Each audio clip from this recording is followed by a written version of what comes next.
merhaba. Navim min Mehmet. Başnavim min Kubilaye.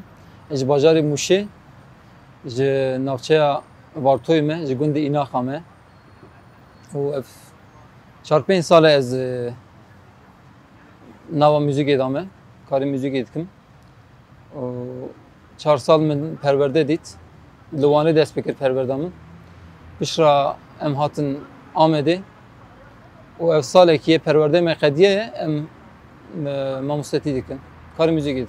Min bi neyê dest pê kira rast? Ez li Rojava Tirkiyê bûm, li Afyonê bûm. Min çend meha perwerda neyê li wir dît. Pişra wextê ez hatim Vartoy, Gimgimê, nasîna mû mekemê çêbû. Em pê hesiyan akademî vedibin li Wanê û li Amedê û bi zimanê Kurdî. Ji xwe wextê em çawa pê hesiyan dîrek min got ez ê herim akademiyê bixwînim.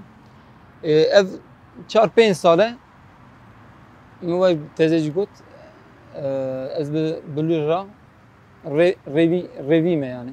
Yani aras müzik dereng ket jiyana min. Ez pir cara divimê xwezî hinekî ciwantir bam û biketama nav müzikê. Heta malbata kesekî heba li temburê xista, li bilûrê xista. Em bi wî dengê bin denga mezin bana. Yani ez mi got zanîngehê da hinekî nasîna min û müzik çêbû. Li wir meraqa min dest pê kir.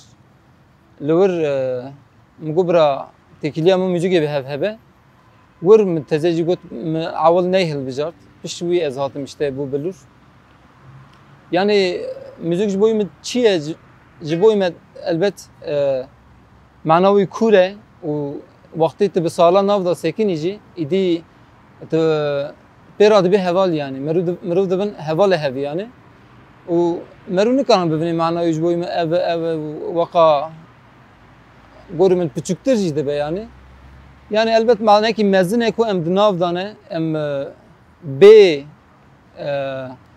li hember vî tiştê tiştekî bigirin jî yani ne wek kar e ji bo me. Ji bo me îdî wek jiyanî ye. Ji ber ku kar tiştekî tu li maddî li hemberî wî digirî yani. Tiştekî wisa yelê em li vir hêviya me tiştekî wisa tune. Em bi dildarî wî karê dikin. Li virin. Wexta dîroka amûra merûm zêde dikin. Herî kem yek jî amûrê piftarin. Yani dîroka wî heta 40,000 jî diçe yani ji hestiyê heywana destpêkê hatine çêkirin. Ji wî roj heta îro hatiye. Wekî hûn dibînin 8 perdê wê hene. Her yek notayekî ye. û li vir jî ji bo entonasyonê kesên amûr çê dikin. Ji bo entonasyona wî baş be. Li vir jî li gorî wî perdalê zêde dike. Danzde dengê wî hene. Tabii demin pozisyona ekemin ya doyemin cüre wî pir zêde hene. Yani amûrjenekî dikare gora dilê xwe bi hostakî rebo axfe taybet jî tiştî cuda jî çêbike yani. Standartizasyonekî teqes tune yani. Ji ber ku zêde di müzikê da zêde koma hene, zêde maqam hene. Li gor wî merû dikarin biguherinin, bidin çêkirin yani taybet. Ji xwe her amûr de jî ev wisa ye. Yani bilûr li her welatê têlêxistin lê ne wek bilûr e. Taybetî ev tarz li Bulgara, li Gürcistana, li Tirkiye, li İranê, Iraqê, li Sûriyê pir zêdetir têlêxistin. Lê tu wextê lê mêzedikî amûrê piftar di her welatê da bi rengî cuda cuda hene yani.